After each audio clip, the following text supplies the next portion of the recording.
A member of the cotinga family of umbrella birds is the long-wattled umbrella bird, Cephalopterus pendiliger. Dungali, vaca de monte, pájaro bolsón, pájaro paraguas, and pájaro toro are additional common names for this person.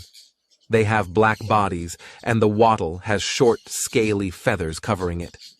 The Amazonian umbrella bird, C. ornatus, and the bare-necked umbrella bird, C. glabricollis, are the other two umbrella bird species.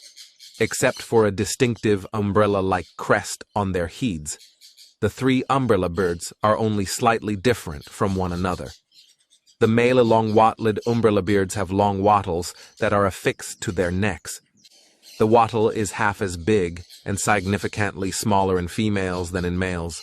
The birds in this species eat fruit. Together with other umbrella birds and other birds like woodpeckers, the long-wattled umbrella bird can live in colonies.